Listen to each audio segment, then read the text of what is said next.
appreciate you being here today. Thank you. No problem at all. Happy to be here. Tell us about your journey on Race Across the World and your personal story. Right, so my nephew initially applied to the show. I'd never actually watched the show previously, and he just literally just applied, and he asked me for a video interview, and I like half-hearted gave one. It's one of them things, you know, you apply for things, but you just never think you'd ever get onto it. Do you know what I mean? It's like I've applied to Hunted and Heist and a few others, and nothing ever comes of it. And obviously he wanted to apply. He was really buzzing about it. I was like, yeah, just apply, but I can guarantee you nothing will come of it. And when we found out that, you know, we got through, I was like, wow. Do you know what I mean? Even right up until the day, I had to pinch myself that I'm actually doing this. Because for me, I've always been an adventurer in my life. I've traveled a lot of places. My niece drew me a map the other day. She sent it to me, and she pointed every single country I've ever been to, and 61 countries I've been to. So wow. Yeah, so a lot of countries. So I'm well travelled, and so it's like it was right up my street, and throughout the whole race, I don't know, it was just a weird race. Everything just set into place. Everything just happened for us. Do you know what I mean? Like from the start and right to the finish. You probably won't know this, but on the day that we won the race was my birthday. Oh wow! What a present! Exactly. Do you know what I mean? And do you know what? I completely forgot that it was actually my birthday. It was my nephew. I think it was 2 days before. Then we were looking at our map, and then he said to me, "Listen, if we make up the 10th of November to Ushuaia, to the point it'll be your birthday, that obviously if we win or not." I was like, all right, it's just one of them. It's just meant to be, literally. I don't know. Absolutely. That's amazing. I'm so pleased for you. What a gift. Congratulations. The birthday, I'll never forget, I'll tell you now. Yeah. Oh my goodness. Yeah. And a mixture of excitement, exhaustion, resilience. Oh, I can't even begin to imagine the amount of emotions you must have felt on that day. And also throughout the race. So I was going to ask, what were your biggest challenges throughout the race? Our one biggest challenge was it's a couple of biggest challenges, but one of the main thing was budget, because obviously we had a real tight budget, and the budget had a knock-on effect to everything else on how we address certain situations, if we were to take certain transports or not. So the budget dictated to us that. But another was language. Like I could not speak a word of. I was going to say Spanish then. French then. Spanish. I couldn't speak a word of Spanish, and in South America they can't really talk English. So you know that was a big challenge. All the borders we crossed, immigration. Like it was like, you know, we had to spend like 3-4 hours at each immigration, and I think it was 17 or 18 countries we went through. So that was long and tedious. So that was another challenge. And obviously, having a camera in your face 24 hours a day. Obviously, I'm just a normal, everyday person. Do you know what I mean? And it took me some getting used to. Do you know what I mean? I think it took me about 2-3 weeks just to get the gist of it. And it took me a bit of time just to be myself in front of the camera and just get used to it and just like open up.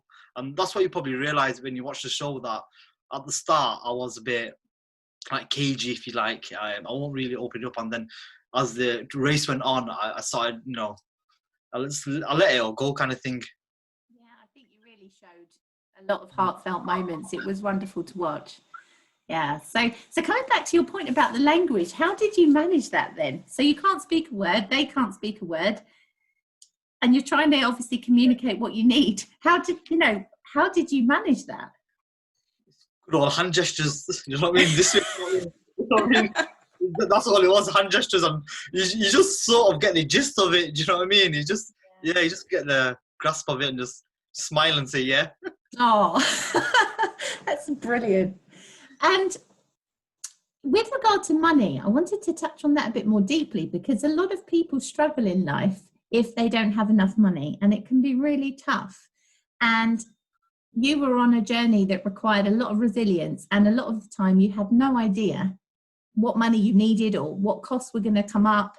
And it required a lot of faith, I think, in the unknown, a lot of, resilience and courage to face that uncertainty. So what did you learn about your relationship with security and financial security? Like it was weird because everything kept boiling down to money. But when it came down to it, and obviously we won the race, but we had the least amount of money to win it with. And the people that had the most amount of money, they came second and third. We were right at the bottom of the ladder, and we won it. So it sort of, the tables had turned. It was a case of, you know, who could use the head the quickest and make fast decisions. That is a really great story. A good point, actually, that, you know, you had the least financial resources and you had the best achievement. And so that's a good message for anyone that equates financial resources with success, and that actually even without that you can still have the win, the success. I think even Jen mentioned that as well. She goes, obviously they were looking at their budget throughout the whole race, literally from day dot until day finish. Whereas me and Jan, we weren't really focused on the budget as much. We only focused on the budget in the mid stages and later stages. In the first couple, we were just, you know, enjoying ourselves. Fantastic. But it does. Yeah, sorry. No, please go on. It does have a knock-on effect right at the start, because I was so conscious about the money, that I was spending too much money, and then when I realized, you know what, it's not all about money, and you know, some of the experiences we got were free. It's like Rainbow Mountain was free. You know, we climbed the mountain. That was probably the best experience that we had. So, you know, it's not always you got to spend the money to have great experiences, or, you know, have, you know, great aspirations and stuff like that. I always say you make your own luck. Absolutely. And it was on that mountain that you spoke about mind over matter. Yeah. And I know that you've also climbed other mountains as well, including Everest. Yeah. So what does it take, in terms of your mindset and your courage? What does it take to reach the top of a mountain? To reach not just a mountain, metaphorically speaking, to reach any goal is literally mind over matter. If you believe you can do it in your mind, it is achievable. Like, nothing is impossible. Now, I tackled I'll give you Rainbow Mountain, for example. We came off a 24-hour bus journey. We were knackered. We were absolutely distraught. My nephew suffers from asthma, and I was in 2 minds of taking him up the mountain. He was in 2 minds of doing it. But when we just started, we felt the altitude, you know, creeping up on us. But it's just like little by little, and the people around us, it wasn't just my nephew, it was our whole team that were around us. We were all egging each other on. Like, yeah, you know, just 10 more meters, 10 more meters, 10 more meters. And by that time, we'd reached the summit. And even all the other mountains that I've ever climbed in the world, I've always done it with a team. And I'm a strong believer that it's the people around you that will make you succeed. And to have a good people, friends, family, a good core that believe in you. It's not just yourself that you can believe in yourself, but they believe in you that he can do it. And I believed in my nephew that he can do it, although he had asthma and he's never ever climbed that high in his life. I think he didn't even climb Mount Snowdon. When he tried Mount Snowdon, he only got about halfway and he came down. And Rainbow Mountain is like 3 times the size of Mount Snowdon. So you know, even what a lovely achievement for him. Even he was shocked about that he received it. That he got to the top. So, you know, it just clearly shows it is literally mind over matter. You know, I mean, if you put it on paper, you're like, oh yeah, I'm not sure if I can do this, but you can do it. It's just, like I say, you just got to keep going. Oh, thanks, Emon. That's a really good message for people. That is brilliant. Thank you. So, the challenges that you faced, how would you say that they are similar or different to normal everyday challenges? Personally, I think all the challenges are very similar to everyday challenges. You know, it's like your everyday life, but we've just taken it into different contexts and in different ways of portraying it. I think, like I said, I mentioned the budget was one of them, and that's something that's key on everyone's mind. You know, if you get paid and your mortgage, your bills, and it has a knock-on effect on your whole life. so in terms of our budget, it structured our journey in Race Across the World. So yeah, I'd say money is a key one, and it's a key one for everybody, because it sort of dictates to everyone on how they should live, or how they should or perceive to live. But when I realised that, what I realised from when I Race Across the World is it's not all about that. It's the people as well that we met on the Race Across the World. Is they had such a effect on me and my nephew, and they helped us on our journey throughout. We never would have made it to the end without the help of the human people. Human people. That's another lovely message as well, isn't it? Because I think sometimes people can feel that it's not okay to ask for help. Yeah, you've got to do it on your own, you know. I think we were put into a position where we had to ask for help. I'm the kind of person, I'll always ask for help. I'll go up to anybody and ask for help. My nephew is not so much like that. He's, how can I put it now? He's a bit shy to ask strangers. Whereas myself, I'd go up to everybody, and it's all right to ask for a helping hand. There were days that me and my nephew, we didn't sleep, we didn't eat. We'd ask strangers, for food, for water, and they'd happily give it. And so many people that invited us to their houses, and we stayed at so many random people's houses, that they didn't need to do that, but they wanted to do it. I think the race opened up to us that, is such a beautiful world out there, and there's so many beautiful people out there. You know what I mean? It's like the small minority will always spoil it for the majority. But from our trip, from day one right through to day 54, it was just incredible. It's the people, and I always said this even after the trip, because a lot of people ask me, "What's the one thing that you'd take from the trip?" And I'll always say it's the people. It's the people that made my trip for me, and that is it, really. Oh, that's brilliant. Thank you. I think it's really lovely to hear that it's okay to ask for help, especially someone with your drive and your winning mentality. And for you to say, actually, it's about a teamwork. It's about people. It's actually really great for others to hear. And when you were asking for help, did you get anybody that refused, or anyone that was difficult? They only, no, I won't say refused. It was the language thing. They wanted to help, you can tell, but we just did not understand them. We just did not get. We didn't actually come across anyone that said point blank to us no. Then everyone did actually try. They do their best, and I think a lot of the time the people will just try to find someone that could actually translate for us around, like can speak like a little basic English, or they get their phone out and go onto Google Translate and figure out what we're saying. So majority, I don't think anyone said no. They didn't say no. Sorry, everyone helps. What a wonderful learning that it's okay to ask for help. That could make a big difference to a lot of people. Just that one thing, rather than being focused on what you have to do all the time, just that surrender into the fact that it is a team effort. I think that's a game changer for people, actually. It's 100%. It was a game changer for us. Like I said before, we would not have got so far without the help from from the people. And I think Jen said something in the race which actually epitomized it all. That she came into the race believing that she was always skeptical about strangers, and then after the race, she said, "Oh, I'm more prone to ask for people and be open with people." That's wonderful. That is brilliant. So, what did you learn about yourself and about your power within? Your mind. What did you learn? I learned I was more resilient than I actually am, and I knew I had a lot of drive in me, but especially on that last leg, the last day, it was so heartbreaking when what happened. And even have you watched the last episode? Yeah. Even the last episode, me and my nephew, we didn't really celebrate when we found out that we won, because we knew Jen and Rob were there. When they came up the mountain, literally 20 seconds after us, we sort of just hugged them, and because I know how much it meant for them to finish it. And obviously we just literally picked them up till the end. So it was heartbreaking. That was.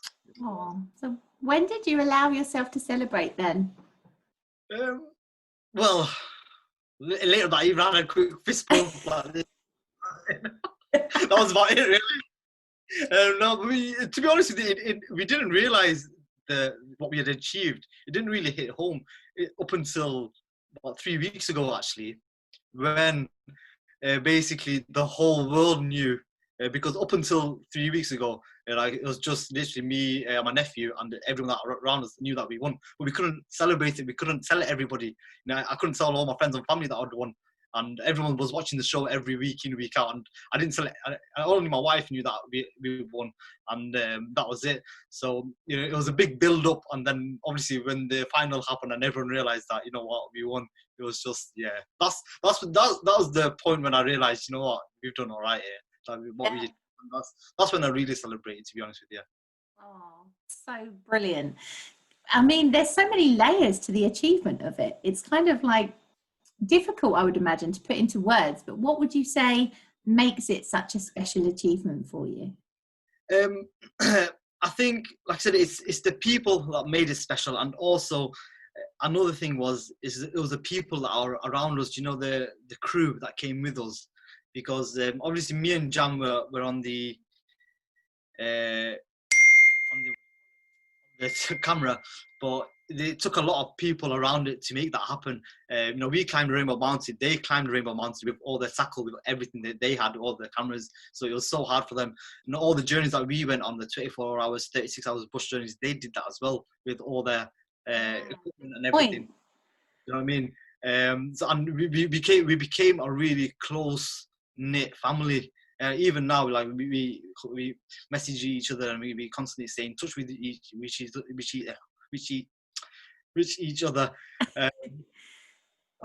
So we all went through like a 2-month adventure as a family. We were brought in as strangers, and we all did it all together, and we all achieved it together. And that's my main thing for me. It's that group of people that are close, that are my true friends now.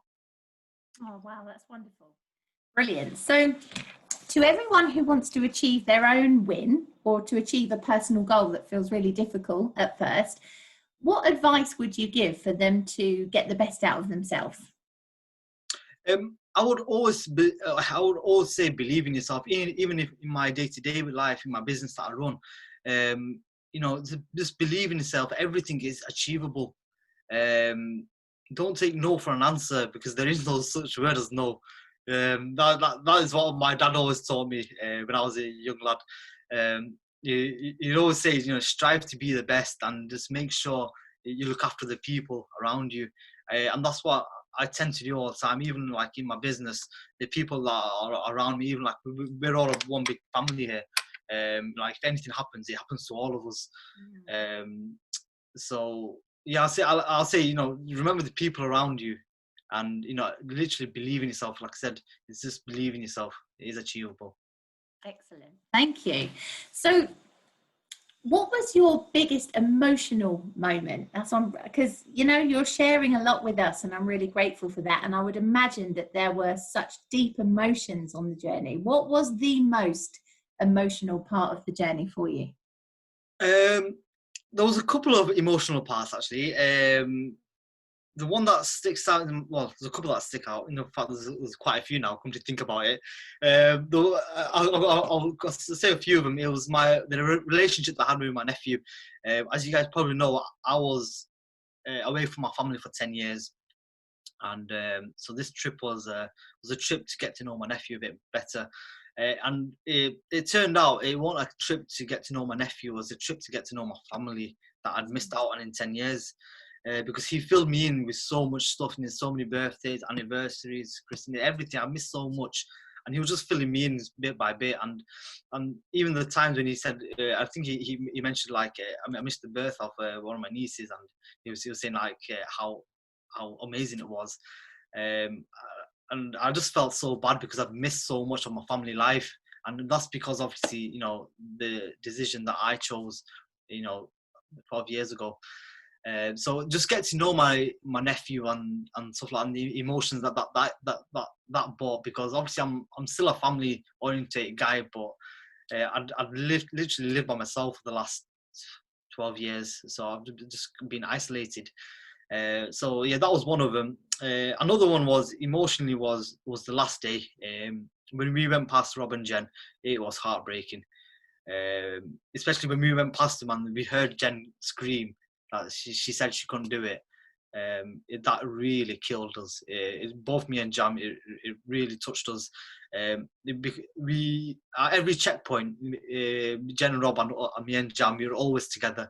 We spent the most amount of time together, and on the journey, we'd randomly meet them, like at bus stops or stuff like that. We'll randomly meet them, and so they know what we went through as well. Do you know what I mean? And for it to come down to a foot race on 20 seconds, that was heartbreaking. So obviously we felt really bad. And another emotional side was what we witnessed in Sao Paulo with the street children. That really changed everything for us. I think prior to that, our trip was more of a, we're just taking it life. We were taking it half-heartedly. We're just enjoying ourselves. We were in a race, but we weren't in a race, if you know what I mean. We're just enjoying ourselves, enjoying the moment, basically. But when we came to that point in Sao Paulo, and we seen the street children's, that's when we changed our focus of our race. That's when we thought, okay, we need to do this, and we need to do this for the children of Sao Paulo. We need to try bring something back to them. The race itself has given us so many memories, such amazing experiences that you can't put a figure on, and it's just our way of just giving back to it, to the trip. Oh, thank you. That's amazing. I was quite emotional watching it when I watched you on that. When you saw them, I could really feel I felt like I could really feel the journey with you, and when you saw them, and it's it's just really emotional to witness anything like that, and I think it shakes your whole reality in a way, doesn't it? And it's the way it happened as well, because we'd seen a lot of children like on the streets and stuff like that. But that time in Sao Paulo, we weren't expecting it, and that's why it hit home so bad. We were in a really affluent area of Sao Paulo, and we're in a real tourist spot, and we were just walking, we just randomly seen in there, and that's what got us really. I mean, so yeah. Oh. You know what I think is lovely is that you were willing to show your emotion, and a lot of people who associate success with being really strong and holding it together. So what's your view on showing your emotion and how that impacts success? I'm going to be quite honest with you. Prior to the show, I was quite strong, and obviously I run my own business. It's a very successful business. I'm quite stern at work, and I don't really show any emotions at work. But the race has changed me. I've become a bit more. How can I put it now? A bit more softer, if you know what I mean, a bit more squishy. It just made me appreciate it, how fortunate I am to have what I have. The fact that I've got family, friends, food and water, just little things in life. You just take them for granted. So yeah. Sorry, I'm so sorry to talk over you. I was just interested, for people who feel they can't speak out, or they're saying to themselves, I've got to keep it together, I can't be too soft. What would your message to those people be? Just open up to, even if you can't open up to your family and friends, open up to people that can give you advice and help. I found one thing really great was, it might sound daft, but writing things down. I actually had a notepad with me at all times, and I'd write things down. Even now, when I look back at it, in certain points of the race, I can only remember it when I look at my notepad, and when I read it, and I'll say, oh, I was feeling really crap this day, and because of this, that, and the other. So, writing writing about your emotions and writing about your feelings it's okay, and that is more personal to you, because at the end of the day, that notepad is yours. And if you struggle to speak to strangers or speaking to family and friends, that is probably the best way to do a notepad, because the notepad is yours and that's it. Did you feel any fear on the journey? And if you did, when was that? Um, I Yeah, I did feel fear on numerous stages of the race. The thing was, because I went on this trip with my nephew. Obviously, I'm the uncle. I had that responsibility to look after him. And obviously, he's 25 years old, but he's still be my nephew. And I'll always try to look after him every way every way I could, especially with his asthma. He had 3 asthma attacks in the race, and that really freaks me out because I've never seen it before and I didn't know how to react to it. So yeah, that that really took. Especially when it's someone you really care about. And yeah, absolutely. So I think there's obviously a lot of people that struggle with fear. So when you faced fear, how did you cope with that? What were your mechanisms for getting through that? Um, the only mechanism for me it was to talk. It's Mm. such a beautiful thing to do. It's just talk. Even if I can't talk to my nephew, I'll talk to someone around me, one of the producers or someone in the crew. Like I'd ask them, listen, I'm quite, I'm in 2 minds. I'll give you the example of the Rainbow Mountain again.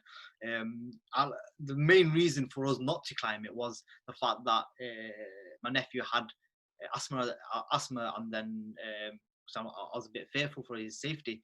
When I spoke to my producer about it and the guys, our crew about it, they sort of said, "Listen, we're all going up together. Basically, if anything happened, we're all here. You're not going up by yourself. You know what I mean? So it's that same thing again. I just asked for help, and he was there. And it's like that phrase that everyone uses. If you don't ask, you don't get. It's so true. Do you know what I mean? And I'm always asking. Yeah. Fantastic. I really, really love that. And I love that you said that talking is a beautiful thing. It absolutely is. And if we could just open our hearts a bit more sometimes and talk and reach out when we need it, things can feel completely transformed around us, can't they? It just opens up. It's like you're just opening up a book and you're just letting everything flow. You're getting everything off his chest, and it feels good as well. I did throughout the whole race. I love to talk, me, especially even on the buses. I talk to random strangers about my problems I've got at home. They've never met me. You know what I mean? I always found that actually alright to talk to random strangers about our problems, which is actually alright. You know what I mean? Because at the end of the day, they don't know you. They don't have any idea of who you are or what you're doing.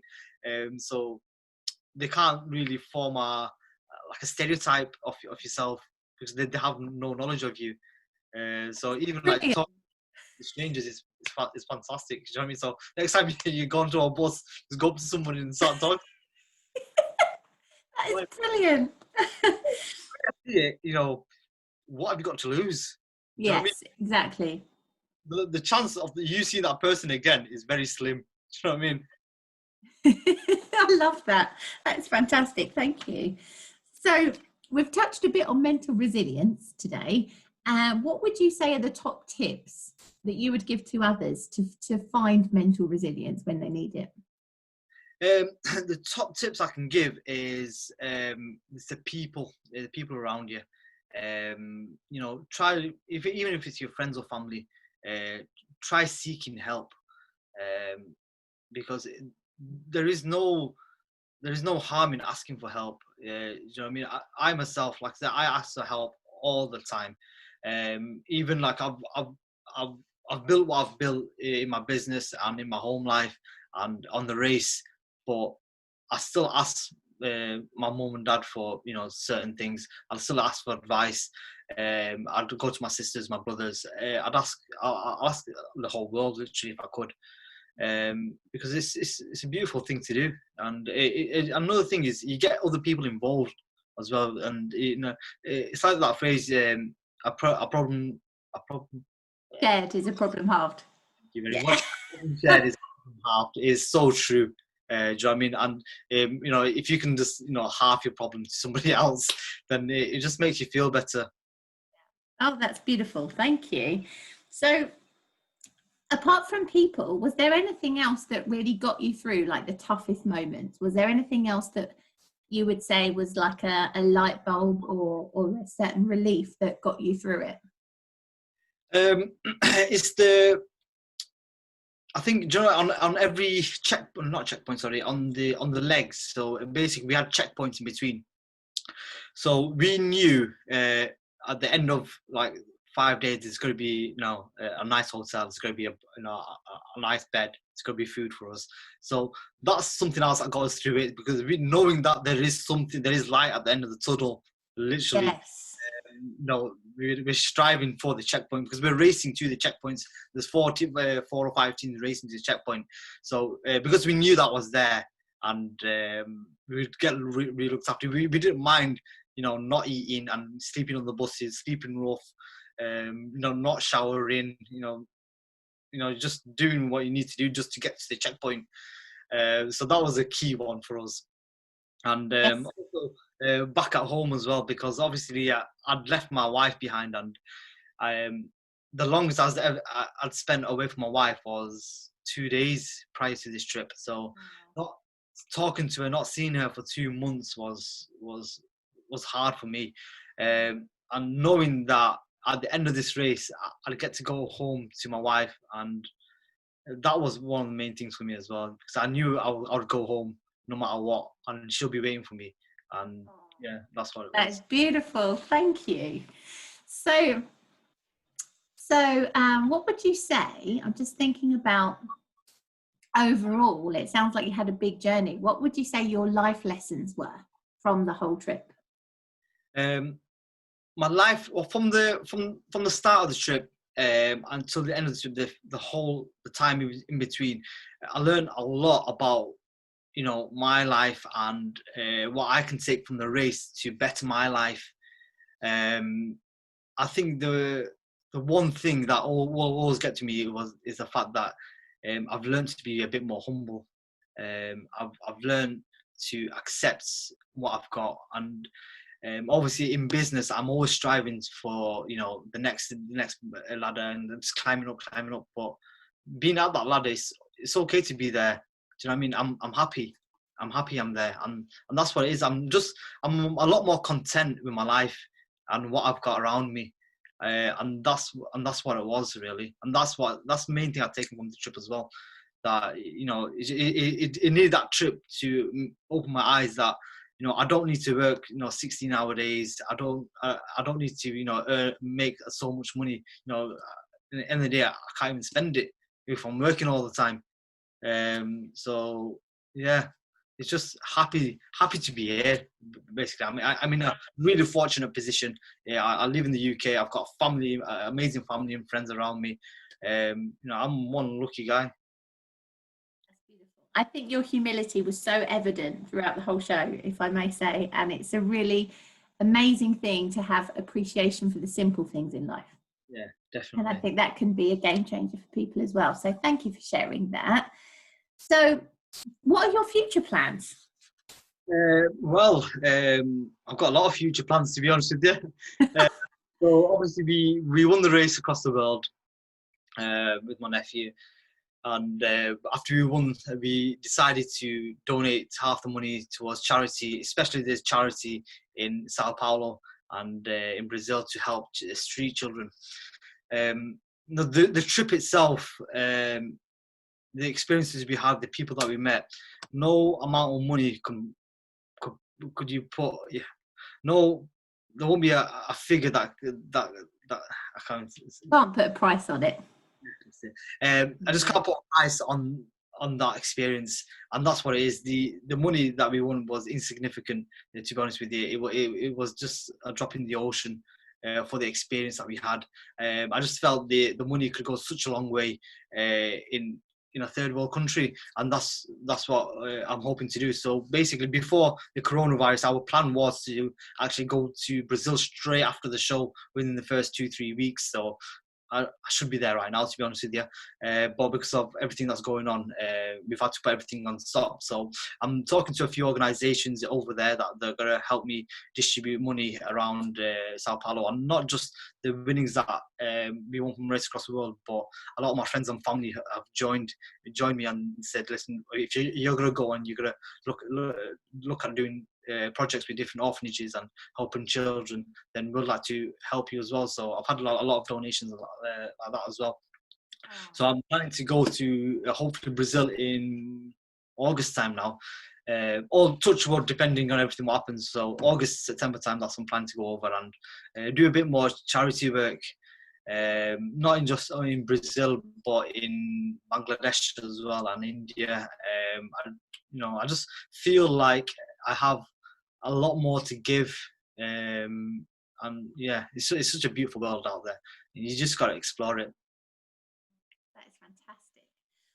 So you've given us so many gems today, so much wisdom, and it would be great, if you don't mind, if together we can try and summarize some of those, because you've said some amazing things. So one of your key messages was about looking after the people around you and being willing to ask for help and get support from the people around you. Okay. And you also said about believing in yourself. And mind over matter. Okay.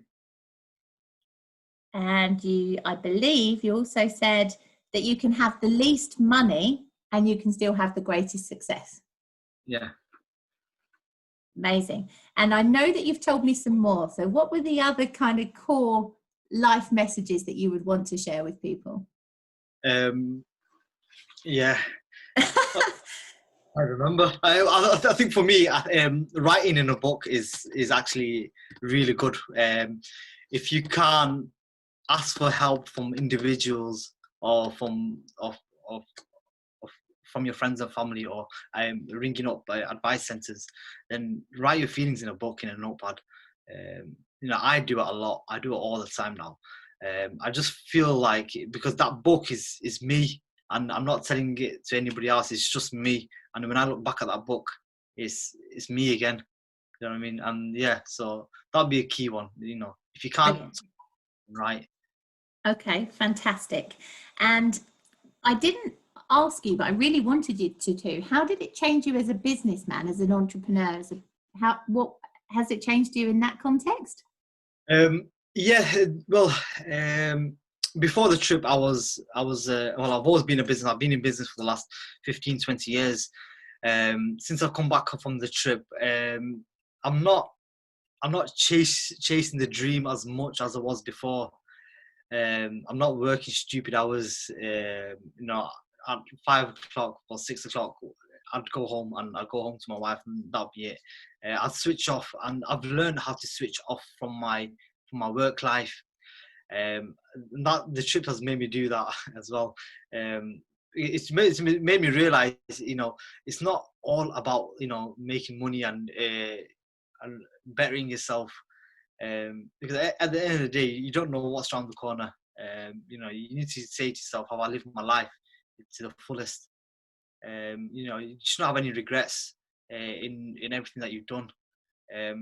I do have a few regrets, that obviously that is more of due to my family and the decisions I made, but I had to make them choices for me and to better myself. I'm in a better position now for it. And when I look back at it, yes, maybe I made the wrong choices, but I'd live by them choices that I made. And yeah. That's amazing. I really love what you said. That took me back to your other key message earlier, which was being content with what you have as well. Actually learning how to appreciate what you have. That was another beautiful thing you shared. So thank you. I really have enjoyed hearing about your story. I really appreciate you being here. Thank you so much. Yeah, no, it's just been great, man. It's like I said, especially these kinds of, especially your interview, it's a bit different to like the other interview that I've done. So it's with yours, it's more talking about how I felt, which I like. as well. And if I can help people, I'll do it. I'm all about helping people.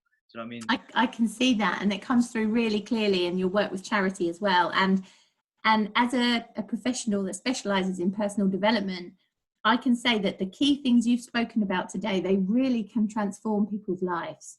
They really can. You've got so much wisdom to share. And I feel that your generosity to come here and share that and speak to us is wonderful. So I'm deeply grateful, and I'm excited to see what you do next. Yeah, no problem. Watch this space because I'll be uploading all my whole travels on my social accounts. So definitely, yeah, watch this space because I am going to be doing a lot more charity work and it's helping people really. You know what I mean? Fantastic. Thank you so much.